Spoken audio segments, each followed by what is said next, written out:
So hi everybody, I'm Jeremy Fuster. I cover box office and labor for TheWrap. We are the co-presenters of this panel, which is film financing today. We're here at the Proof Film Festival, powered by American Cinematheque. So thank you all for joining us. We're going to do about an hour of a moderated conversation, and then we're going to leave about 30 minutes for audience Q&A. So go ahead and get your questions ready for our panelists. We're going to start with doing a little bit of introductions. First, we have Tyler Boehm, who is the co-CEO of Unapologetic Projects. He's also been producer on a variety of films, including Sean Wang's DIDI, which came out last year from Focus Features.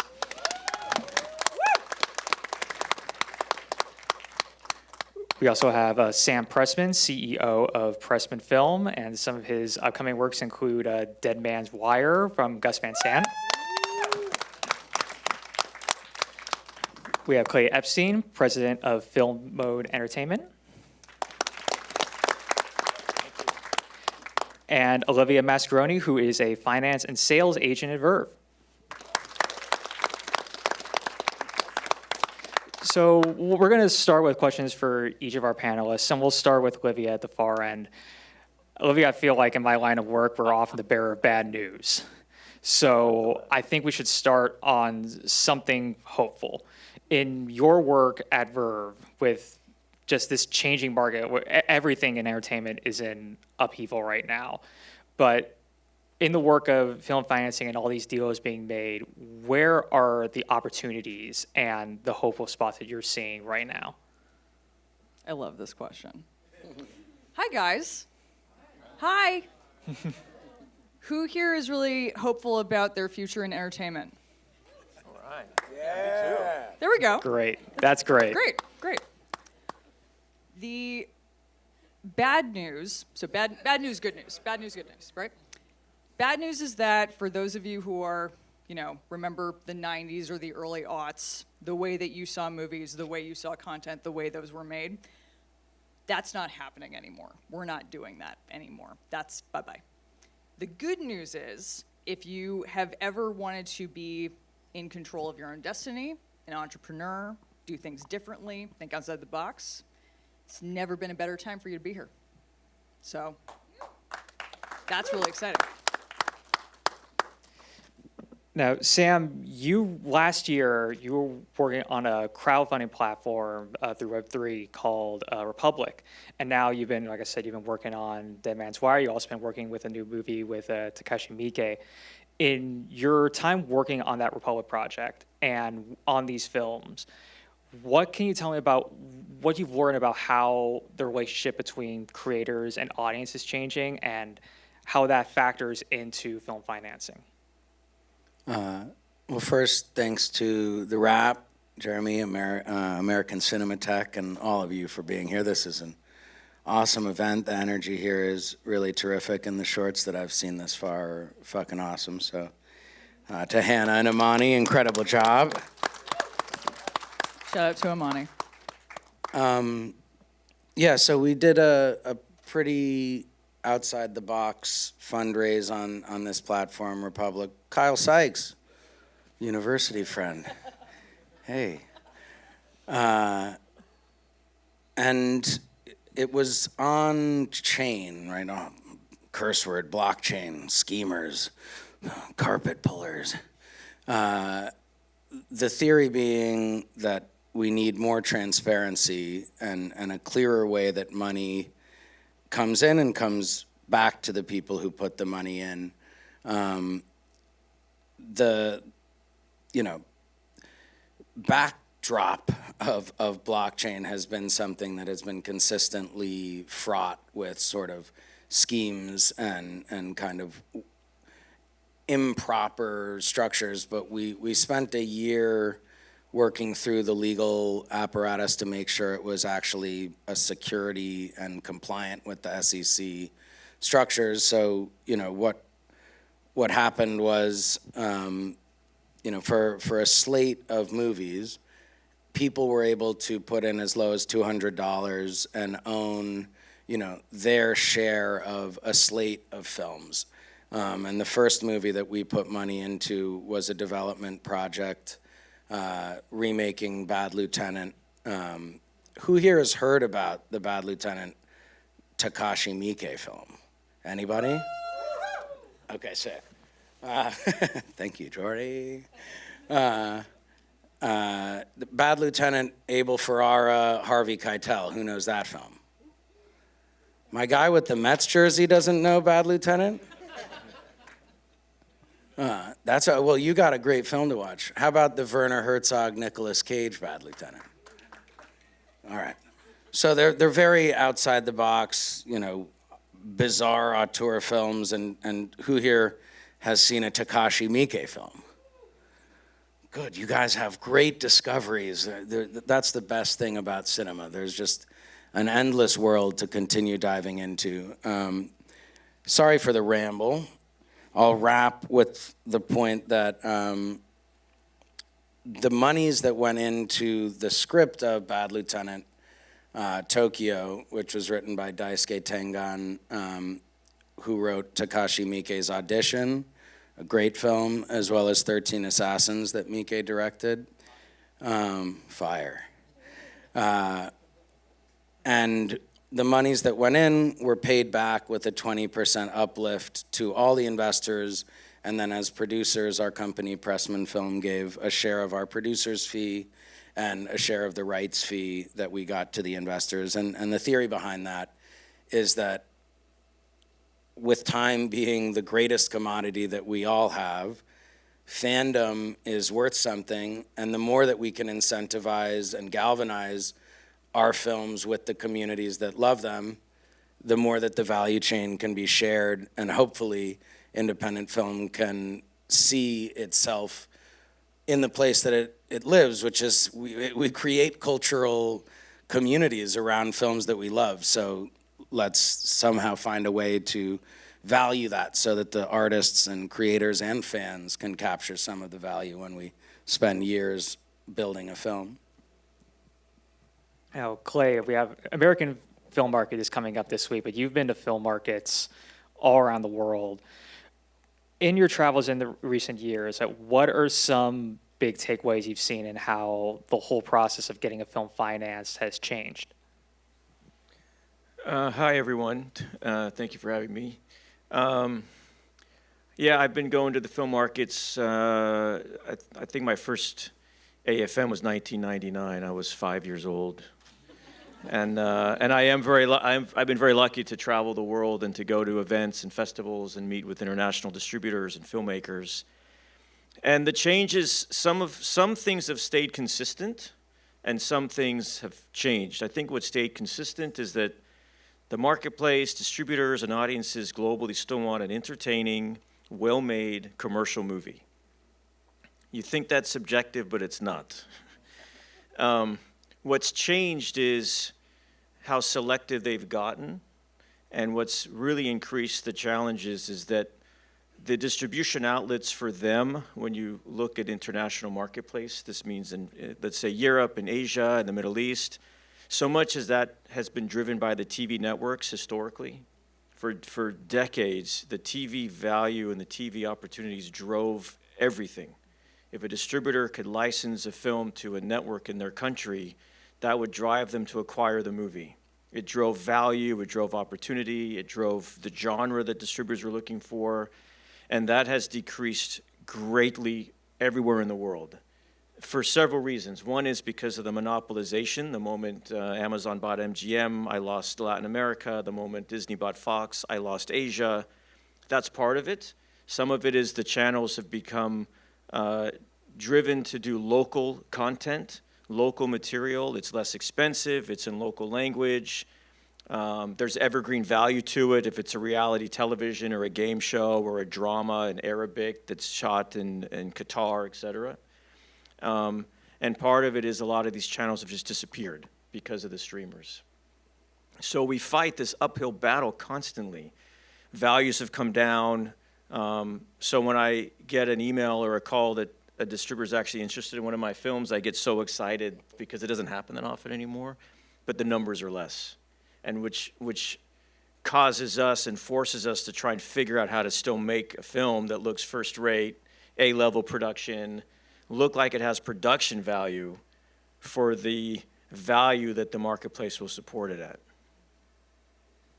Now, Tyler, at Unapologetic Projects, you guys really focus on trying to get stories from diverse viewpoints, from underrepresented viewpoints. Movies like DIDI, growing up as an Asian American kid, the son of an immigrant family in 2008. How has the process of trying to get the financing for a film like that changed in recent years? First, thank you for having me. Really excited to talk to you today. It's always been hard. The independent film finance system is, or has been, predicated on foreign sales. And that system is inherently conservative and racist and homophobic. And you're told you can't sell a movie with a person of color as your lead, or there's no star who matters, and because of that, you don't get to make a movie with that person in the lead, and you don't manufacture a star, and it's a self-perpetuating cycle. Our company is predicated on the idea that all that matters is making an excellent movie, that distributors, other financiers haven't caught up to what audiences want. And so the year that we made DIDI with Sean Wong, we took it to Sundance, we sold it in a bidding war, we sold to Focus, we made money, we did $5 billion of box office, for a movie our size, that was a big success. And at the same time, there were movies that year that I remember with Scarlett Johansson, with Cate Blanchett, and those were day and date, digital VOD releases. And the difference I really think was that we made a better movie. But it is hard. That prejudice remains. And even on DIDI, when we found the script, we were so excited. It was one of the first things we read. We started our company in 2023. Found the script. It was brilliant. We watched Sean's shorts. They were brilliant. He had made a feature, and there's also a prejudice against first-time filmmakers. We see that as opportunity. And so we signed on. And we started talking to our peer financiers about it. And everybody was like, oh my God, I love that script. I love Sean. And it felt really good. And then after a little while, we thought, well, why didn't you invest? We came to a little bit later than so many of you. And the only answer I can come up with was that people assumed because it had Asian American lead, it had less value. And so I think there are more companies like ours right now, probably than there have been, but it remains very difficult. So what's all for you? I just want to start talking about, the big reason why everybody's here, which is about building that package. Building a package in a time where it's always been in indie film, it's always about doing more with less, but now indie filmmakers, I think, are being asked to do more with way less. So just talk a little bit about how you build that package, balancing the financial requirements with what the filmmaker wants. I guess, Tyler, we can start again with you, but what advice would you have for people here today about what they should remember when building that package? So we're equity film financiers. We co-finance, we'll do up to half a budget. So most of the stuff that we see has been pretty packaged, and we're evaluating that package. We'll look at something as early as just a script and a filmmaker, but ideally you have your principal cast, you know your budget, you know the piece of your budget. That's ideally when we're receiving pieces. And for us, we really want to see that creatively you've made the best choices. We don't want to chase names. Like if there's a big name, like we're not going to say no to a movie star, but it has to be creatively right because as I was saying before, like we think what works is something that's excellent. We want to see really strong producers on it. We could believe in the filmmaker, but if they're not working alongside a producer who we feel confident is going to be able to deliver the best version of the movie, we're less excited. And honestly, we want to see the lowest budget you can make your movie and get your vision on screen. It's an extremely challenging acquisitions market right now, and Pay One partners have largely left marketplace, and we're seeing so many people continue making movies as if, to Olivia's point, it was a different era. And so I think everybody has to be really nimble and think about how can they make their movie for less, or how could they bring a different financing model that decreases the risk, because it's just really brutal, and we're a business, and we're trying to be sustainable, and we're looking for things that we feel confident will make money. Out of interest, when you say half a budget, is that half of the equity piece of a film or half of the gross total? It could be up to half of gross total. We'll put it up to $2 million into any single movie. We're investing alongside Bleecker Street and Universal International in a much bigger movie, where that investment is a smaller piece of equity inside a bigger budget. Because just, as a point of edification, soft money, which I'm sure we'll talk about, maximizing kind of the money that's going into a film that doesn't have to be recouped, is one of the things that, as a filmmaker, the more that you have your head wrapped around that going into the conversation with an investor or with a sales company, the more that they'll see that you have, an offering that they can truly contemplate. And so, to be able to look to a partner on a $4 million movie and say that we can get $2 million in equity, half of the budget, you're more than halfway there, because you should hopefully be getting anywhere between 20 and 40% of your budget from, state or federal credits. When we made our film in Louisville, the Gus Van Sant film, we got close to 40% of the spend back from the Kentucky government. So if you think about that, if you take 50% from one partner who's going to own the equity and 40% from a tax credit that doesn't have to be paid back, right? That's an incentive where the state is saying, we want you to come here, bring your business, fly in crew, put them up in hotels, train up our departments, and build a sustainable industry in the city or the state. Suddenly you're looking at a 10% gap that, people will be comfortable with that finance plan. I'll pre-sell the 10%. There we go. We're good. And can I pitch you a movie? Just kidding. We'll be back here next year showing the movie that was birthed on this. Exactly. On this, yeah. Sorry, does everyone understand what Sam just said? If you don't understand, raise your hand. Don't be shy. Does anyone want to ask a question Let's about start that? Is talking about okay, that. yeah, let's just talk. Let's just sure. do it. Okay. Love it. So equity. Everyone understand what equity is? Equity is when someone hands you a bag of cash or a check or wires something to you. It is when someone has money. Thank you, Tyler. Soft money, to Sam's point, is money that you do not have to pay back that will help protect the exposure level of the equity that Tyler is going to give us for this movie that we will premiere here next year.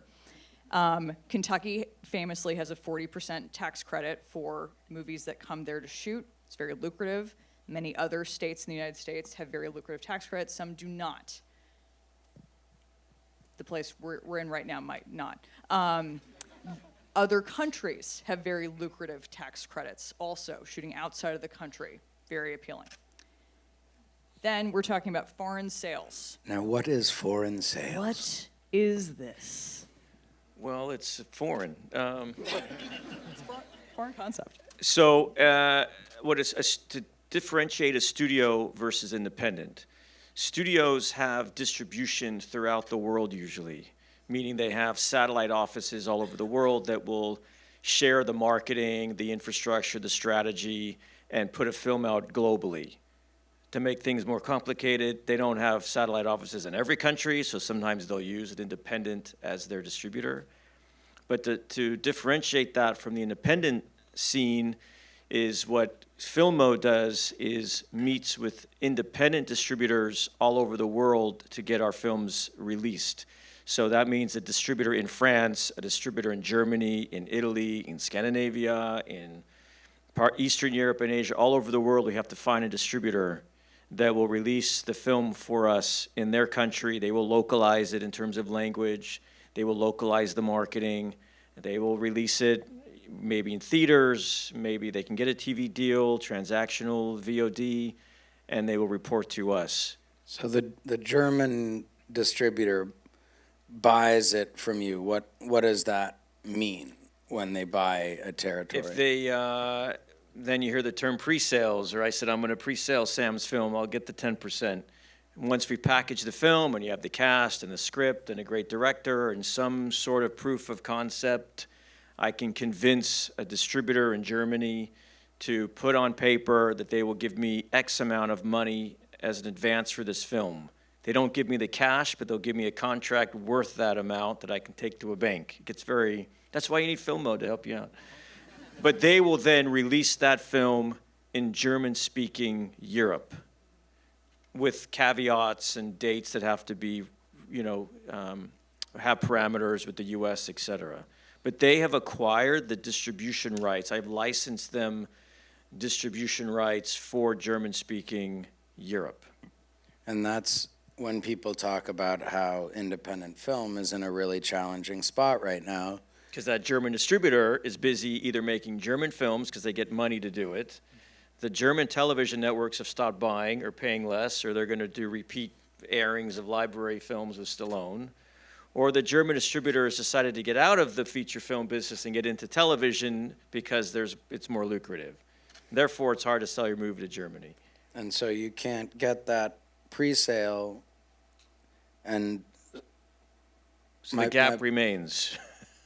my father was a independent film producer for going back to the mid. That's an understatement. His father was the king of he was The Godfather. He was a true believer Godfather. in independent film, and in the mid '60s, met a director named Paul Williams, and they made a short film for a band that really came up right around then called the Beatles. The song was called Girl, and they made a short film, and off of that they got a couple picture deal with the studio. And in the 70s, he would go to a market like Cannes with a poster, and people would buy the movie in Germany or in Italy. Not much has changed. I still go to Cannes with the poster. But Did he put it up with Velcro or tape? I wasn't there. But we But- still, that's what's interesting. But it We was still easy, use- it was never easy. It was Easier. never easy, Easier. but you could really go, you didn't have to have Chris Pine attached to get the money for your movie. When I started in the business, unfortunately, I never could financially benefit when I started in the business, but I am at least old enough to have started in the business when things were still like that, where you'd go to AFM or Cannes with a bunch of flyers. The film was either made or not made, but you made a nice piece of artwork on a flyer. You had meetings all day long, and you were just taking orders. Because there was no piracy like we have today. There was all the issues I've told you, all the challenges didn't exist back then. But those are the main pies, right? Now, who wants to explain what a backstop deal is? Well, you can't get one anymore, but You can sometimes, but they're very hard to get out of. Verve is good at helping you get a backstop yeah, deal. a backstop. Do it. Do it. I've had to explain to the producers that I'm getting the backstop for. So I'm sure one of you here is making a movie that you hope one of the studios, whoever's left standing, will buy your movie for $10 million and release it. But they're not going to do that when the film's still being packaged, because they probably want to see what the film's going to look like. But you still need money now to go make that film, or you need at least something on a contract with value. So we would go to an independent distributor here in the US, a domestic independent distributor, and they will say, okay, if you don't sell it to Paramount or Warner Brothers or Netflix, we will buy the film from you for 1/10 of what you want for it. And we will give you a contract with that value with the caveat saying you have 3 months to try and sell it to Netflix, and if you don't, we now can buy it for that smaller amount of money. And there's a lot of other language in there and parameters and timing and deadlines. But what it enables us to do in terms of the financing is take their contract, their backstop contract, because the value of that contract is still that amount that they will buy it from you if you don't get the big deal. So we can take that to a bank and borrow against it.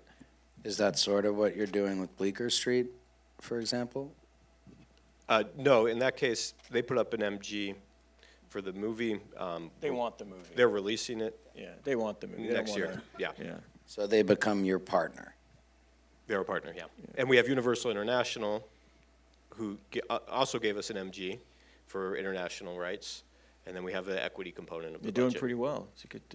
That's a very beautiful, well done. beautiful Well done. situation. Very beautiful. Yeah. So another thing I want to talk about is just for when you're a filmmaker surrounding yourself with a team. Just let me ask all of you, how many of you have seen Hundreds of Beavers? Good, a lot of people, and go see it if you haven't. It is nuts. It is silly. It is amazing.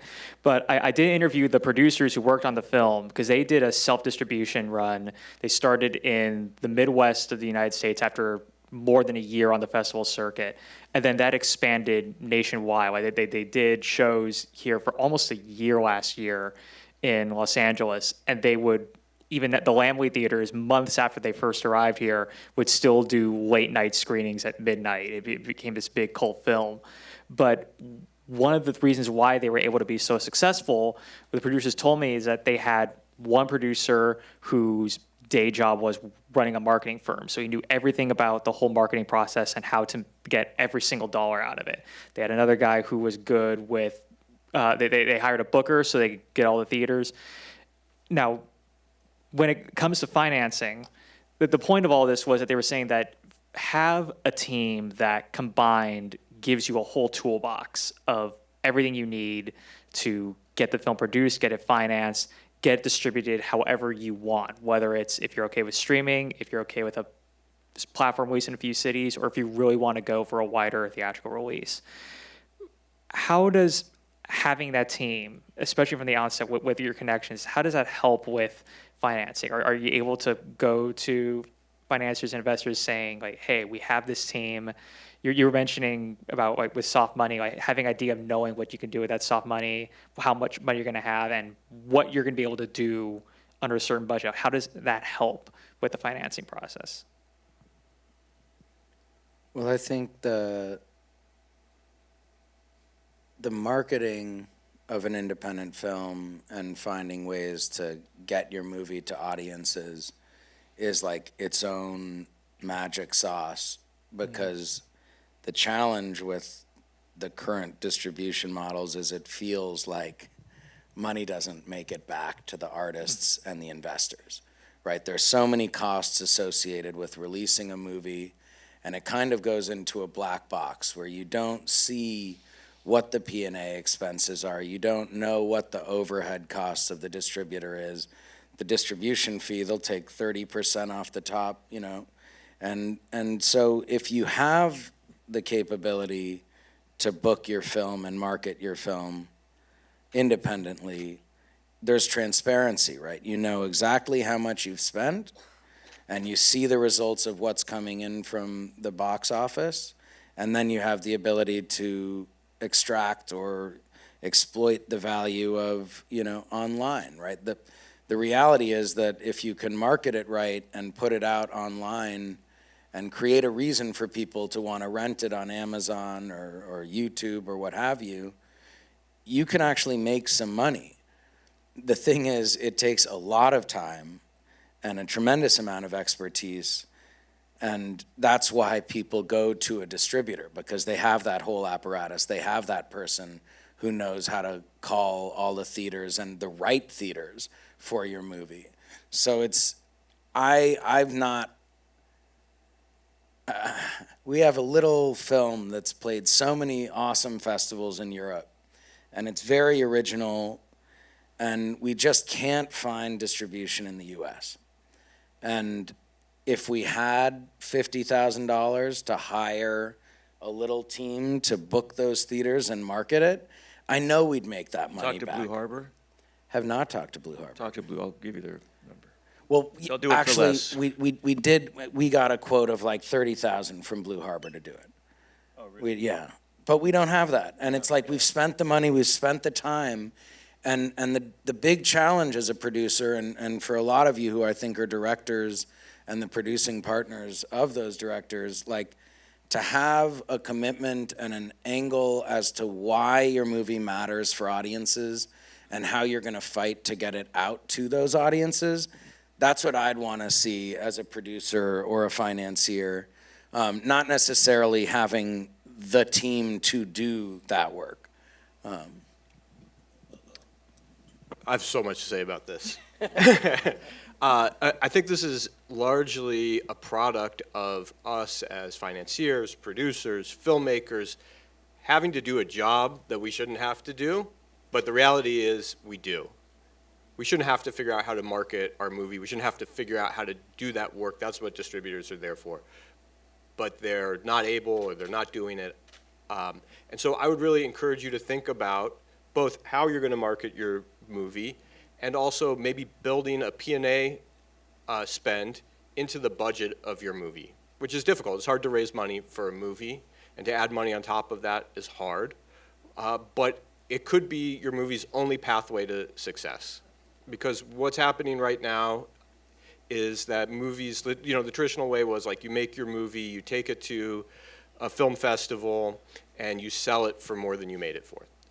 That is happening for like 1% of films, maybe less than that. Let's say 12%, 15%. Let's say 1%. Oh. And I've never experienced it. and there are a lot of reasons for that. The old pay one partner, so like theatrical distributors of the smaller independent theatrical distributors would partner with Hulu, Netflix, Amazon, and that had come to make up like a big share of what they could offer you for it. Those deals aren't happening anymore. So you might be in a situation where you made your movie for $3 million and you are offered from distributors $50,000 or $0 for your movie. And on top of that, the distributors, in my opinion, are set up they figured out a way to make like a little bit of money themselves. I don't even know how much money they're making, and they take a pretty cookie cutter approach to releasing your movie. And that's targeting a largely older white audience who they see as the traditional art house independent film goers. I think they're leaving a lot of money on the table. When we made DIDI, I mean, it was great. I also felt like it didn't reach Asian American audiences. And there was a Filipino movie that my guess is nobody in this room, if you're not Filipino, has heard of it. It's called Hello, Love Again. Came out, it did $2.5 million opening weekend. It did over $5 million in its life of its US theatrical run. We're like, how did this movie happen? And so we tracked down the distributor, who's like a distributor for hire, and then we tracked down the woman who was in charge of marketing the movie. And Sam, to your point, she was like, there's no shortcut. I've researched where there are Filipino populations in America. I went to those neighborhoods. A lot of times the theaters there did not realize they had a large Filipino segment of their audience. I had to educate them on that. I got them to put tickets on sale 3 weeks early. And when they started to see those screenings selling out, they added more. And so, unfortunately, it's on us to do this marketing. And, Well, who is that distributor? it was a Brahmarama. Cool name. But Can you say that again? a Brahmarama. Made it up. But yeah, and so we've started doing P&A financing in addition to the equity investment. We invested in the release of Justin Lin's movie Last Days, which is in theaters right now. We have a movie called Mad Bills to Pay that was at Sundance last year that'll release in the spring. And part of our strategy around that is requiring the distributor to hire a marketing consultant and direct some of the P&A spend to the community of people who the movie is about. And we're convinced that they're leaving a lot of money on the table, like everybody's talking about shrinking audience size. I think there are a lot of people who haven't been invited to the movie, and you as a filmmaker know who your audience is, and you probably have the best idea of how to reach them. Just to put a finer point on this, so imagine that you have done all of this work for over 2-3 years. You have written your script, you've pulled your best friend into doing it with you because you'll go crazy without them, but then you found an experienced producer who will actually help you find financing and cast. You have gone out to cast, you've gone out to financiers, you've gotten the movie together for probably like 50% of the budget you actually wanted to make it for. You've gone into production, you're in post, you've made sacrifices, you are doing all of this work. Your movie finally is ready to show to buyers. You have a buyer's screening, and everyone says no. Every single person that you invite. That's shitty, right? It's like a shitty feeling. You did a lot of work for 3 years. Your movie's probably better than they're giving it credit for. What are you going to do?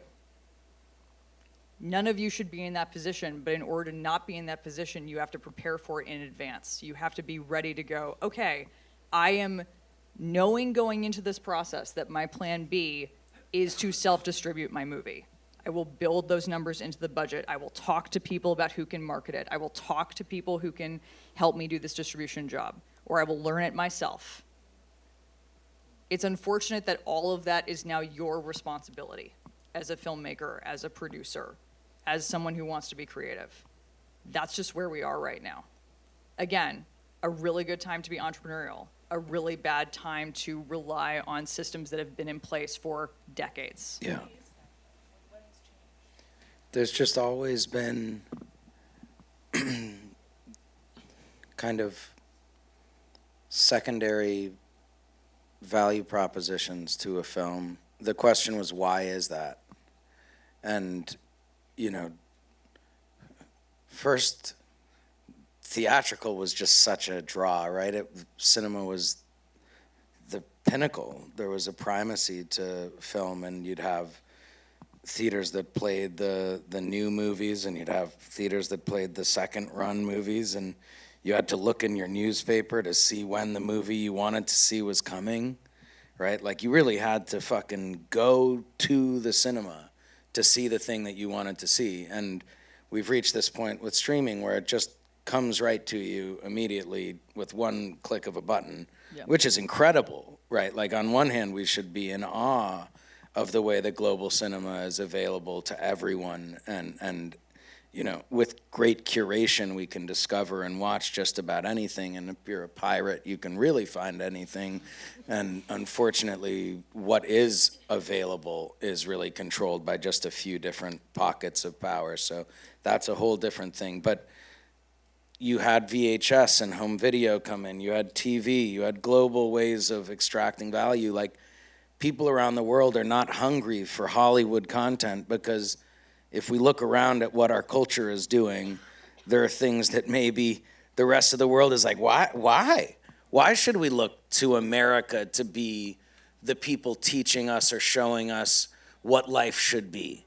Maybe we should watch our own Japanese cinema. Maybe we should watch what our artists are making. And that's something that after, you know, if you look at World War II and spheres of influence and the way that American cinema became this amazing global language, we're seeing a push back on that. And so if you're making movies for just our country, and there's segmented populations and people are not interested in things that are othered, you know, suddenly you get into a place where you're fighting for a fraction of what used to be available. And the reality is, at the same time, that fraction, that segment of the population is massive, as long as you know how to reach the audience and invite the audience in. And we just haven't, I think we should be fighting that much harder for cinema and original voices, because we are losing faith that what we watch matters. And I think everybody here is in it because they fucking love it.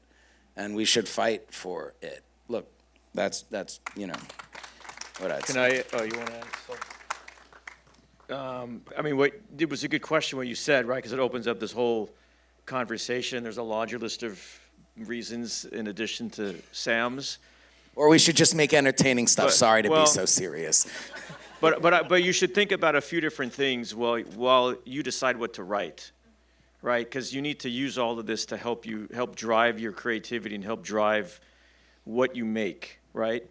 If you open any platform where films are shown, count the inches around it. There aren't very many.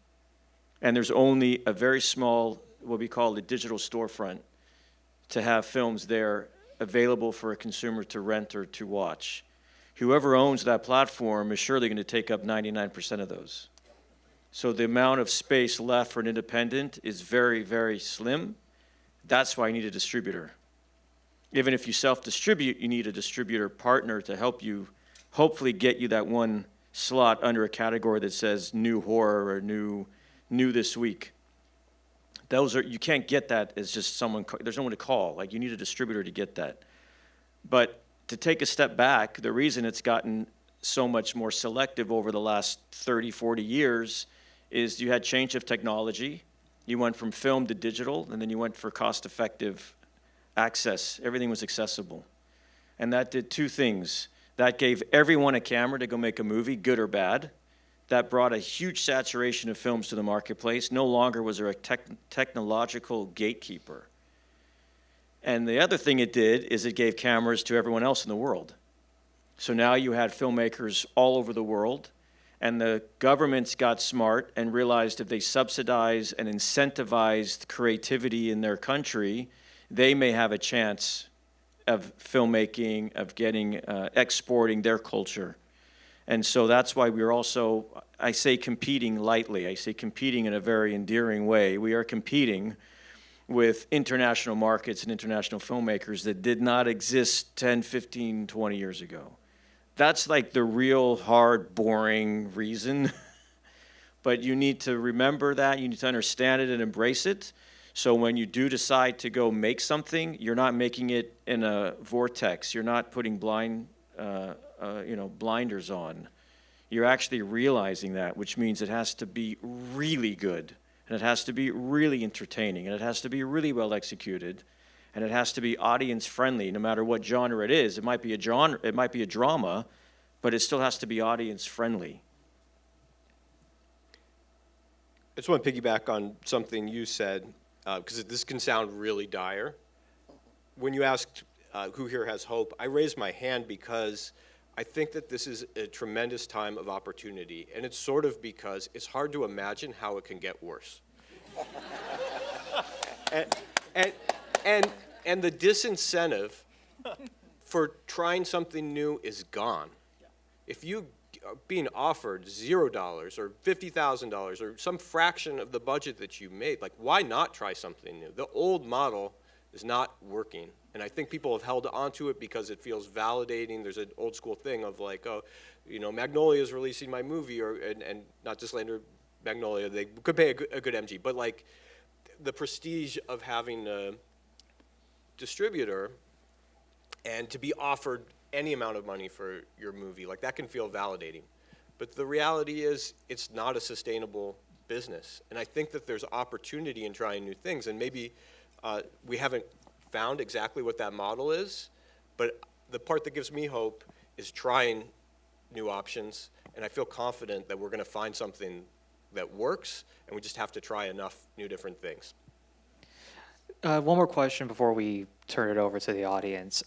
Just piggybacking off of that, and you mentioned at the top, being entrepreneurial, finding new opportunities, finding new investors, finding new models. We mentioned earlier the Republic model that you've been doing, Sam. What other examples might you be seeing? Now, it may not necessarily be replicable, because in this increasingly fractured culture and films having increasingly bespoke needs, it's not always easy to replicate this from one film to another. But any examples from whether it's your projects or others you've been observing? Alternative distribution models? Whether it's distribution models, whether it's alternative ways of finding new investors, getting your movie financed, like any part of that process. anything that you've seen, whether it's from your own projects or ones that you've observed in your work that that you feel people should know about? Okay, wow. Don't all talk at once. No, it's fine. First of all, tax write-offs. That's always fun. There are a lot of wealthy people in this country now.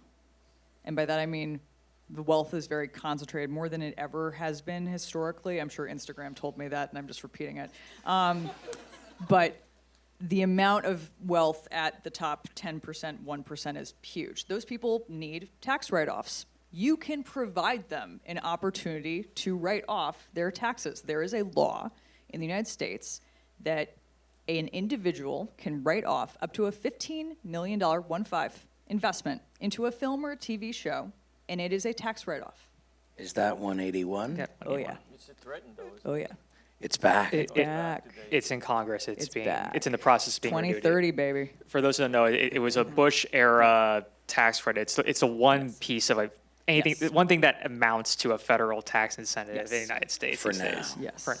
It has But- a lot of rules and regulations around it, but it is, I don't mean to simplify it. Obviously, everyone should research it, but it is one thing you can do. Have you seen Mel Brooks's The Producers? Raise your hand. It's that. Why didn't all of you raise your Yeah, hands? that, What is fuck wrong yeah. with you? Let's go. Guys, this is very Can we upsetting. screen it instead of the Yeah, Q&A? exactly, yeah. We can do Another thing I would point to is, I'm sure, and this is, again, piggybacking off everything But the you point guys is you said, can lose money. Yes, yeah. The movie can lose money and the investor can write it off. That's the Yeah. premise of The Producers, and that's what this scheme is. Like, you're incentivized to Yes. not make money. It's fucked up. No, Well, the movie can make. But then the person doesn't get the tax to investors write can off. make money. Yes. And those investors still Yeah. lose money and get their tax right because they sit behind the Exactly. equity and even a VIG. That's a very, like, to hit You that have to, fine yes. spot is like one dot on the matrix. The reality is most people using it are kind of squeezing the money out of it rather than building it how you're Because you suggesting. can write it off the year of production. You don't have to wait Correct. for it to be released. That's Yeah. why. Basically, what you're doing is you're saying, I have invested money in this film or TV show. Let's say one of you was like, I got someone to invest in my movie or TV show that was made in the month of November, December 2025. The money that they invested will not recoup in 2025. The movie or the TV show is not going to also come out in 2025. So technically, in that fiscal tax year, it is a loss. Ta-da! There you go. But the scheme of it is that you get to claim the entire budget of the film as your loss, even though you put in 10% of the budget. Yeah, And you can put up to 20% of a budget correct. with 181. So we need to find really wealthy people that need tax write-offs. But that, yeah, so we're basically saying, what's the new Back way to of meeting wealthy people. making movies? Back to Find a meeting rich wealthy person to give you money. Right. That's not new. That's not new. You hit the jackpot if you can get that. It was worth staying. Thank you.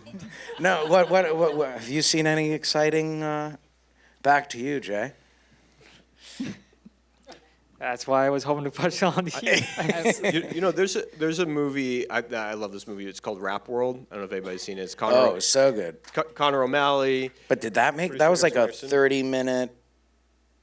Well, what they 40 did was minute. they took it and they did a road show. Is that how they did it? For a long time. They put the movie, it's on YouTube, it's an unlisted YouTube. You can watch it for free on YouTube. But, Connor has a cult fan base as a comedian and went around touring, doing shows alongside the movie. But that was also because they had so much unlicensed music that putting it online was not going to be possible.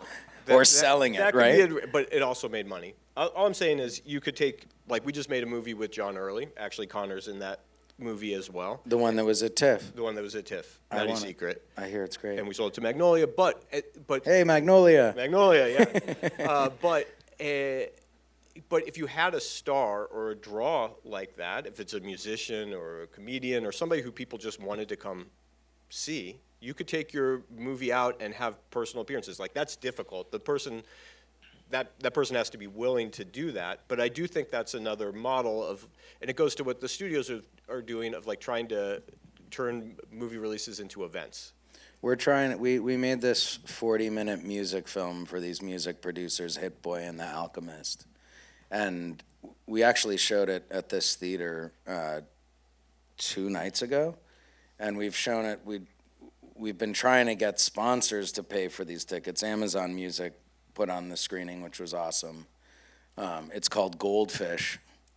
Check it out. It's my friend from college, Abteen Bagheri, directed it, and understanding what the financial model of it and how the hell you make money back on something that's a short film. 40 minutes is like in this uncomfortable zone. I didn't realize Rap World made money. I saw that at TIFF, at Midnight Madness, and was just blown away. That's cool. Now, I'd like to open it up to audience Has everyone questions. seen, Sean Wong's short film that was made with iPhone? Just like, he just repurposed all of his like memoir footage. What was that called?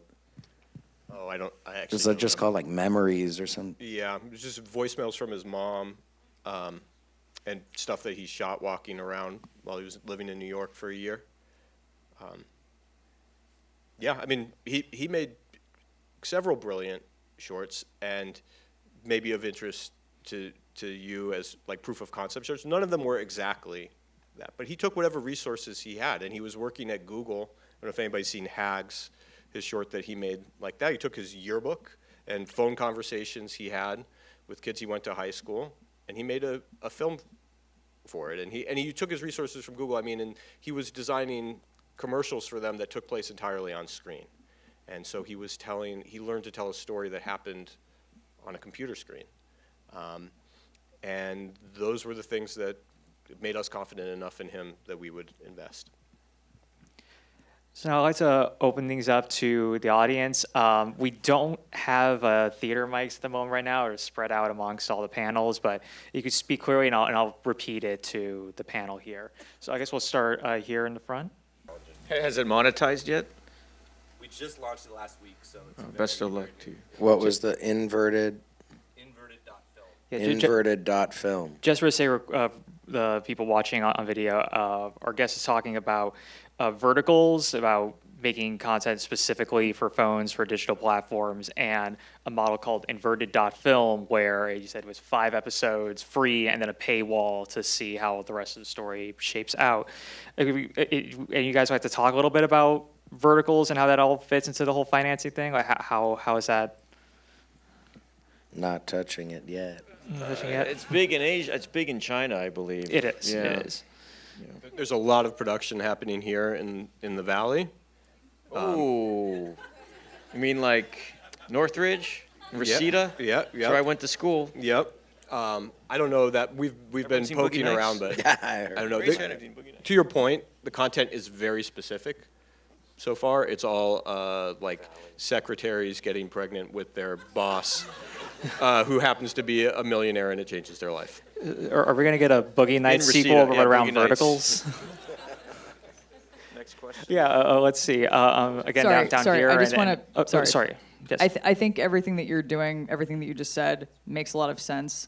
This is, to Tyler's earlier point, like, this is an example of how distribution, official, more, branded Hollywood companies, we're going to catch up with that eventually, or it will, go by the wayside. Hit things while they're hot if you can, try things. Regardless of whether or not this is a thing that works for you for 10 years or for 5 months, you'll learn something from it. You'll get something out of it that eventually someone will be like, oh, you did that. Can you help me with this thing? Because it's like the same metrics or it's the same, production process or whatever it is. So try it. If you guys are interested in that, do it. But if it's something that you're going, oh, this doesn't speak to me creatively, or this is not how I want to do this, that's also fine. But it's another good example of like, try new things. Pizza Guys versus Vampires I'd was see the that. name of. Everyone I would watch watch that. that. I'd for make sure. it into a feature. Fuck yeah, let's go. Next over here. Yeah. The question was about, in terms of the attention economy, in terms of just all the different options that people have, both in their homes and outside, are you guys feeling more risk averse or willing to try new things when it comes to getting audience Certainly attention? certainly in the traditional distribution space in the global marketplace, it's a very risk adverse space. And when the economy's tougher and there's less money and there's less audience, the risk adversity increases. So certainly, I guess the quick answer is no in the traditional space, but that doesn't mean there's going to be people out there that might be willing. I'm super into weird shit. There you go. Mr. Pressman. We're doing like location-based experiences and short form, like medium length, who knows what the fuck this is type stuff. And that's because I think the most interesting work is coming through experimentation. So how do we balance, being blessed with legacy IP that appeals to kind of traditional distribution models, and then how can we empower and collaborate with emerging artists who are doing the freshest work? Let's see other questions. In the back right there, if you could stand up. You just turned around. Yes. Yeah. So the question was about going to banks, making financing deals with banks, and then a little bit of clarification, I guess, on some of the terminology that was being used. P&A, publicity and advertising. May I be rude and correct Yes, the ancient please. version? Please. It was print and advertising, advertising, and that's by correct. Now people it's people publicity. confuse print to mean like pressing the print in newspapers. It meant the actual prints that you would send out to the theaters, like the canisters of film reels, because it was fucking expensive. But nowadays P&A is publicity and advertising, which is fun. Sorry. How dare you? So your question regarding how do you take contracts that are essentially are money, paper that is money, to different places that can then cash flow your production? Is that what you're asking? Yes. Okay. You're asking why would you do that? I think he's asking what that What is. the mechanism to clarify, is, like how you do that. to clarify Okay. the contract having value. Got it. Like when you're saying that Yeah. something is like a backstop deal, like 10% of this value, Oh, I confused you with the backstop Yeah. explanation? I guess. Sorry. That's on you. That's all right. So I'll try and re-explain it very quickly. Paramount, Warner Brothers, Netflix is not going to buy your film right now, but you still need to raise money to make it. So this is before you've made it. Backstops are usually before you've made it. They're in the finance raise period. Warner Brothers or Universal, they're not going to buy it. They're not going to give you money. They're going to say, go make it first, and I will determine my interest based on it finished. But that doesn't help you finance it. So you go to an independent distributor that's not a studio, that might be more open-minded, and they will say to you, you know what, I will give you a contract worth $100,000 instead of the $1 million that you want. But with the $100,000, you know you have a B plan in case a studio doesn't buy it. And you take that B plan contract to a lender, and they will give you $90,000. They never give you the full amount. They'll give you $90,000 in cash towards your production budget. And with all of these monies that you're going to a bank for, you're generally doing business with a bank or a lending company that is familiar with film. And so you're not like trying to leverage them. You're saying, look, here is a tax credit that is promised by the state of New Mexico. I won't get that money until, after I deliver the film, which is a year after we shot the film, and the money won't actually come back to me for 10 months after I've completed the delivery, right? So you're getting 90 cents on the dollar of 30% of your movie's cost in 3 years. But the bank knows that that money will come back, and so you pay with interest on 90% of the 30% of your budget. Can I further confuse you just a little bit more? The way the backstop, what makes it the backstop is once your film is completed, you then have an allowed time that's contractually agreed upon to present the finished film to the studios. And if the studios don't buy it, then that independent distributor gets it for $100,000. If the studio makes an offer, that independent distributor usually has a matching ability. Or you go with the studio that's going to pay you more money, and you pay the independent distributor backstop a kill fee, right? All of that pre-negotiated in the contract. The reason that independent distributor does this is a couple reasons. One, they may get a film for a good price, or they may make a little bit of money on the kill fee and having done nothing. And I'm sure we've all been in both situations like that. Question back there with the cap there, yeah. It's a banking question. We were using an example. When you borrow money from a lender, they're going to take a VIG, there's an interest rate, there's legal fees, there's closing costs. We've worked with a company on 3 movies this year called 3 Point Capital, who've been wonderful to work with, and just to further add a fun layer, who knows what like a completion bond is or a completion guarantor. So, a bank will often require a bond, and that bonding company, you're paying a fee to make sure that the plan of what you're going to do in making the movie will result in a completed film that is delivered, right? Because if you're a bank, you're operating in a more risk-averse way, right? Well, you're not interested. Yeah. Institutional environment. It's right? not like, oh, I love this project. It's, do the numbers make sense? They're not going to write that off. They're going to come after it, yeah. Yeah. Okay, we'll do one right here. So the question was about pre-selling international films and whether it's more advantageous to take that and go to markets where the native language is spoken versus going first to an American distributor. And he asked kind of specifically Yeah, so what about specific, Latin yeah, because America. what language are you, like what country of origin? Spanish language, Colombian country of origin. Great tax credit in Colombia. Yeah, truly. They have I've produced down there, yeah. I haven't. Good crew. Good food. Truly. The challenge is going to be when you pre-sell a movie, you're pre-selling the promise of the success. And so with the risk adversity, a distributor that's going to look to pre-buy a movie is looking to buy a movie that has a lot of elements and ingredients that reduces their risk. That means star power, director, prestige, great script, super commercial.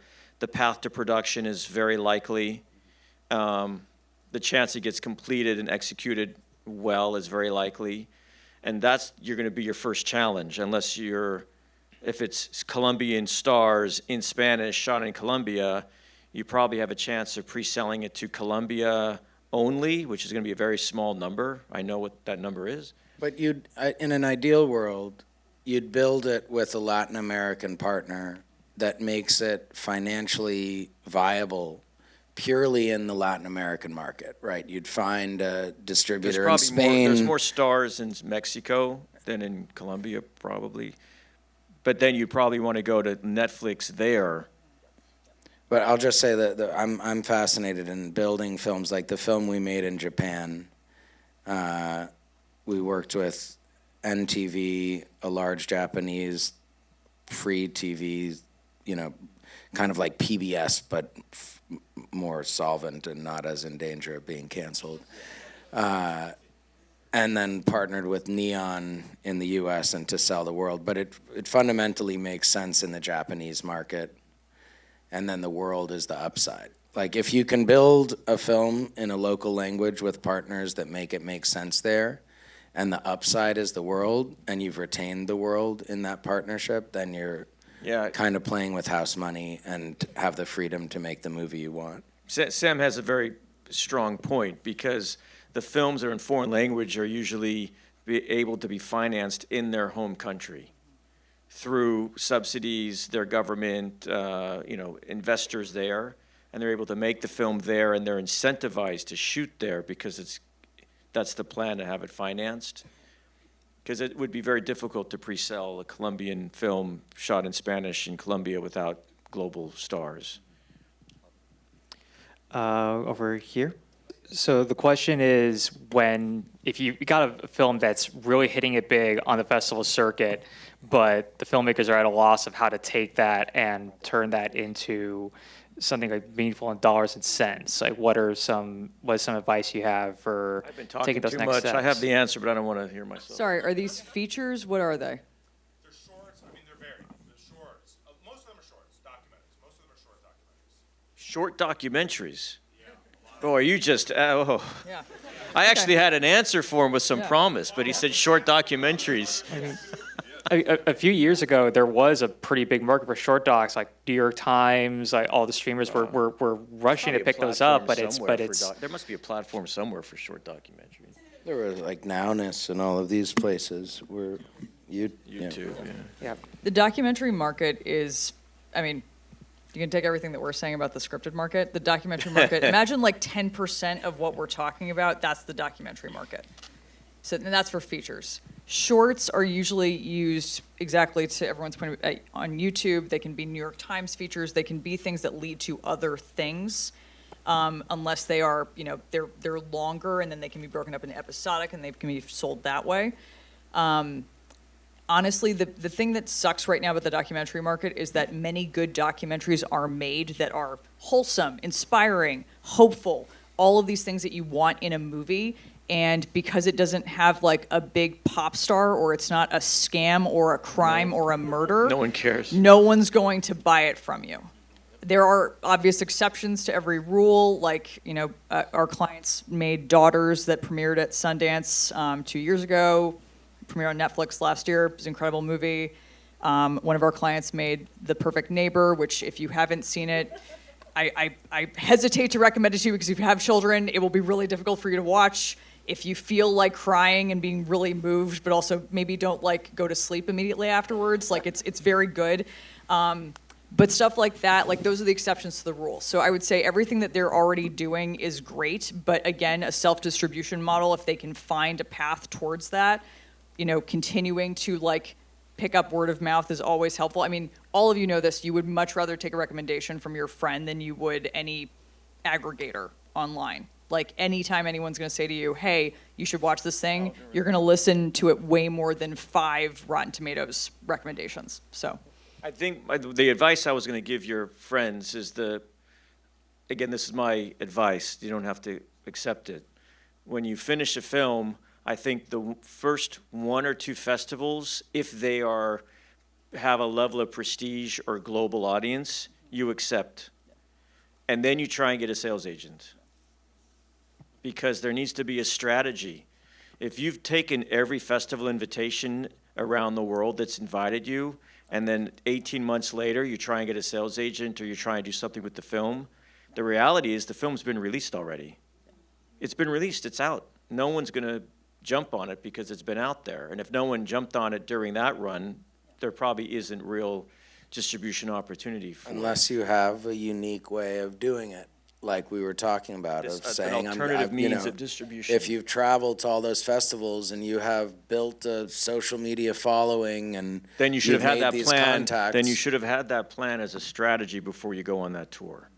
And just to add to that, if any of you make a feature film, documentary, scripted, doesn't matter. If you make an independent television show, anything like that that gets into Sundance, South by, TIFF, you should call before you premiere every single major agency that you know and say, hi, and film mode. we are looking for a film, and we are looking for an agent. We are looking for a sales agent. Does that make sense to You need to everybody? go in Does there everyone with a understand what rep. that means? You need to the major festivals. You need a rep. Yeah. Yeah, a rep, someone to represent you in the film. Yeah. Sorry, can we take a question from a woman Yes. or several? Thank you for keeping me on game. Appreciate that. Yes, right here. Yes. So the questions were, one for Tyler, the early talks with Sean Wong on making DIDI, and then I guess for the whole group, what is most important? What was most important attribute you need when assembling your team and getting a producer on board for your project? Well, thank you. I'm so glad that you like DIDI. So it starts with the script. And Sean wrote that script for 7 years. And he went to every lab, which is also something I would recommend if you can go to. He went to Sundance and Film Independent and Gotham and SF Film. And he kept developing it and developing it and developing it. And I think it has to start with that. I think you should really ask yourself, is my material truly excellent? Can I make it better? Have I worked hard enough at this? Because that's what it starts with. I don't remember, honestly, if he had a deck, but he had some incredible shorts. And you really need a good short, at least for us. If you're a first-time filmmaker, you have to have made not just an okay short, you have to have made a great short. So if you don't feel like you have that, I would say that would be a focus of doing that again. In Sean's case, he had a relationship with Carlos Lopez Estrada, who's a filmmaker himself. He also has a production company called Anti-Gravity Academy. And Carlos was both a producer on the movie and a mentor to Sean. And so that gave us some comfort that we knew that Carlos would be sitting right behind his shoulder and helping him. And he also had Josh Peters, who's an excellent producer. And he also had Valerie, actually, who was here speaking on a panel earlier, who was a great, at the time she was a line producer. She was transitioning into creative producing. And she had just shot a movie in Fremont, California, which is where they wanted to shoot DIDI. All that stuff gave us a lot of confidence in Sean. And when we met him, this is another part, like, directors, we're going to trust you with hundreds of thousands, if not millions of dollars. And there's going to be a whole team of people working for you. You have to be charismatic and inspiring in those meetings. You have to be prepared. You have to know your project inside and out. Sean had lived his movie, and he really could speak to that, and he spoke with confidence. But even still, as a first-time filmmaker, as part of our financing deal, we required that all the heads of department have shot at least one film before. And he really loved his DP, who had shot all his shorts, and he fought for that one position, and we allowed it. But he had really he had built a strong team. He had spent a long time working on it, and got to a point. And even still, like, if we hadn't signed on, I don't know if that movie would have been made. All right, let's see, anybody else? Sorry, I'm trying to There was here. a second part to the question. Okay. Oh, yeah, yes. Sorry, it's that second part of the question. Olivia, do you want Sure. to get on that? Yeah. So you're a first-time filmmaker. Let's just use that example for the sake of argument, so everyone here is on the same page. Writer or writer-director? Yeah, that's helpful. Writer-director. Okay, great. Okay, so you need. Actually, everyone should just hire Sam. That's a great idea. No, Everyone should get everyone in a time of insecurity in your life. So a time of vulnerability of making your first film. That's really scary. It's going to be hard. So you're naturally going to gravitate towards people that you already know, people that you trust, people that you love to go, hey, will you help me out with this? That's fine. They cannot be your only producer if they have not made a movie before. I say that with love and with respect. That cannot be the thing, because people like Tyler will go, thank you so much for your time. We are not going to invest in this, because he cannot trust his money with someone who is both a first-time filmmaker and a first-time producer. Not a good idea. If you had $1 million, you wouldn't do it either. So you need to find a producer who has made movies before and ideally has worked with first-time feature directors before, so they understand how to best support you, how to surround you with people who are experienced, how to give you the support that you need, how to look at blind spots that you're not seeing for yourself, how to answer questions you don't even know are going to come up yet. Ideally, this person already has relationships with agents so that they know how to get cast on board your project. That is very important. Obviously, we're all working in a world where ideally your script is just really fucking fantastic and doesn't need crazy big cast. And by big, I mean a recognizable famous person. Not Brad Pitt specifically. But you need someone who's able to call up agents, and those agents go, oh, I know this person. I trust this person. If this person brings an offer to one of my actors, I will not be embarrassed to bring this project if I like it, to my client to say, I have worked with this producer before and I like them. And I think that they will do a good job and they will provide a good environment for you to do your best work in. That is the question you are asking yourself when you're thinking about a producer. You also want someone who has the time and energy to be able to give to your project. Most producers have 10, 15, 25 movies that they're doing at any given moment. They're all in different stages. How are you going to meet this person? You're going to do labs, like Tyler talked about. You're going to talk to different people. You're going to network. You're going to ask them who their favorite people are. You're going to introduce yourself to them. You're going to have meetings with them. You're going to have coffee with them. You're going to ask them to introduce you to 2 more people that they like, and on and on and on. You will meet people this way. I know that every one of us, and at least I did, originally got into this because I could just watch movies and I didn't have to interact with anyone. Guess what? You're going to have to interact with people. Sorry in advance. Being a director, honestly, no one said this yet, but you should probably take some leadership classes. You should probably take some sort of skills classes where you can speak confidently and inspire confidence in a group of people. You are driving the bus. You need other people to get on board and feel like you are a safe driver. They need to trust their time, their energy, their effort to you, because everyone is taking a leap of faith on a first-time filmmaker. Everyone is buying into the fantasy, the dream, the ultimate idea of this. You need to be able to go, hey guys, this is just where we're at and this is what's going on. If you have bad news to deliver to your crew, you need to be able to do it in a way that makes them feel like, okay, she's got us. We're still doing this. We're here together. Everyone's working hard. We're all in for the same thing here. If you have good news to give them, if you're not going to make your day, whatever it is, you need to be able to communicate. You need to be able to lead. You need to be able to delegate. You have to trust your crew heads.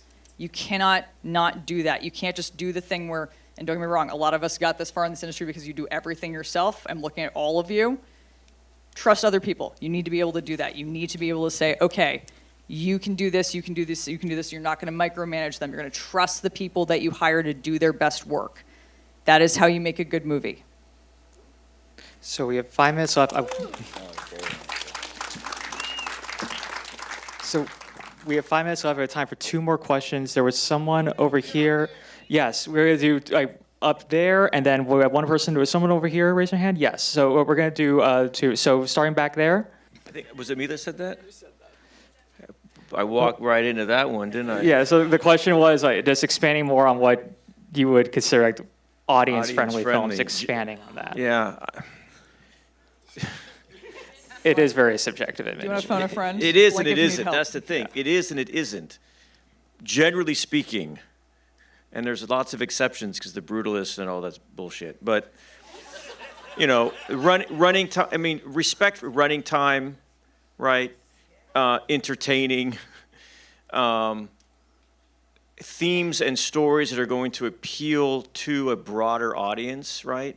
And as I'm saying this, you're all thinking of exceptions. This is generally speaking, and if you're a first-time filmmaker and you want to get your film financed and into distribution, you almost haven't yet earned the right to deviate off too far, because the more audience-friendly you are, the more it's like I call it a commercial spectrum. And on the far end of uncommercial is maybe a black and white documentary short that your friend did. And then maybe you're getting into a drama, and maybe a drama with some cast, and then some comedies in there. And all the way on the other side is like The Expendables, where you have like a bunch of stars in an action movie that's going to work every single country in the world forever. Like those films still make tons of money. And that's your commercial spectrum. And you have to ask yourself, how can you, as a filmmaker, how can you still satisfy your own artistic vision and the message and story you want to tell, but do it in a way that has enough accessibility that it enables you to get it financed, to get it made, and get it into distribution? So what mode of film do you want to operate in? Film mode. There we go. I just want to say, to piggyback on that, because I think everything you're saying is real. And then the other thing I would say is you have to write something that you love and are passionate about and would be like the first fan for. And there's a trap of writing things that you think will sell or what you think the market wants. And so you're trying to find the sweet spot where those two things overlap. And if the mode of audience you're looking for is Sundance, it doesn't hurt to have a very silent, serious masturbation scene. That's what I've noticed. But I would also say know who you're making the movie for, right? And know who your audience is and who your target audience is. And the film needs to know what it is. I think that's a challenge that we faced a lot with newer filmmakers, is that the film doesn't know what it wants to be throughout its runtime. I'm going to say something that Tyler's been saying the entire time, so I'm just putting a finer point on it. Your script has to be fucking excellent because when you get into production, it cannot get better. In post-production, it cannot get better. Every time you've ever heard anyone say fix it in post, that doesn't exist. That's not a real thing. I don't know about that. Sam? I go with the You wanna go make outside? a film You wanna go 3 outside? times. They haven't done this before. Hold them to high standards. If you have an okay script, send it to Sam. We'll spend He'll fix years. it. We'll He'll spend fix it in years post. working on He'll that. fix No, it in you're the right. editing. You're right. But yes, okay. I would say the most important thing is respect your audience, because here's the thing: you can make any movie you want, Respect your audience. but if you respect your audience, then they're on the ride with you. They're with you. They're on your side. They know Don't they know what alienate the them. protagonist is doing. They're here for the journey that you've said. The journey could be DIDI. The journey could be The Expendables. The journey could be Talk to Me. The journey can be Dead Man's The Wire. journey could be Dead January Man's Wire. 9th. It's fucking great. January Everyone should see 16th. it. It's incredible. Gus Van Sant. Yeah. Who here has seen a Gus Van Sant film? Thank Yeah, good. I would like to take one last quick. We're almost out of time, so I just have one more question over here. AFM, yes, 100%. Do it. Who cares? All right, go. Extra do it. From Toronto, go. Yes. You could probably Get that get Canada money. they'll probably give you money to go. They'll probably give you money to go to the market in Toronto. But you bring up a good point. If any of you here don't go to AFM this week, you guys aren't should do it. filmmakers. Like, it's the largest, it's the only North American independent conference for filmmaking and film distribution. It's in Century City. It's like right next door. So what if do you do there? If you're like a first-time filmmaker, like You what go what to should the producer. what, There's conferences the whole week, big producer conferences with guests like ourselves, like Cassian Elways. I have Kevin Getz, the biggest film tester in the world, going to be there. You know, Stephen love C. Kevin. Miller's direct. He's on the panel. So you have fantastic conferences all week long, and you have every distributor, including A24, Neon, XYZ, Lionsgate. They're all there. They're all there. It's the only time in the calendar year where everyone is in one space like that, especially the only time in North America. but they're very different. I think we don't know what AFM will be like this year because it's in a new location. There are certain Better. festivals, I hope so. I didn't go to Vegas. There are certain festivals that are very diffuse, and like the festival spills over out of the Palais in Cannes. Like you just meet people, you go to a bar, there's no cost of going to that bar, and you meet people. So like, But there's a cost to going to Cannes. sure. What I mean to say is like, I don't know whether paying for a badge to AFM is necessarily worth it, but putting yourself in the situation to meet like-minded people and just continuing to find your like creative community, that is 100% worth it. I think if there's a festival that you aspire for your movie to play in, like go to Sundance, go to South by, go to TIFF, go to whatever, you know, it's expensive, but people are there and their guard is a little bit down at festivals, and just talk to everybody, and don't think that you're above talking to anybody. Like, you don't know who's there, you don't know what one connection might lead to another, and build community that way. Olivia, any final thoughts to add onto that? Did you have a second part to your question? So there are very specific rules for telefilm funding that you will then need to work around. Like, you can't just take money from anyone. You have to do it their way. There are specific companies. Who am I thinking of? Mongrel Media, Mongrel. You need a Elevation. Canadian distributor. You're going to need a Canadian Elevation, distributor. Yeah. But you need to meet with those companies. Those companies will also be at AFM. Elevation. But yeah, there we go. Elevation. And there's a great resource, Ontario Creates, and they'll even fly you when you have a plan. They bring filmmakers to scout and give you resources. And then there's like Northern Ontario Film Fund, and you can stack that on top, or you can go to, there's a thing called O-Case, where if you do the post in Ontario, you get an additional 10%. Northern Ontario gives you, Big bumps. get Yeah, like additional- the get to know like a film commissioner or a deputy or something, and their job is to help you maximize the money for your film. there are a lot of Canadian producers that will take on new filmmakers and help them navigate all this. They're a little bit more open. All right, so Olivia, Sam, Clay, Tyler, thank you guys Thank for you. this Thank you great very much. discussion.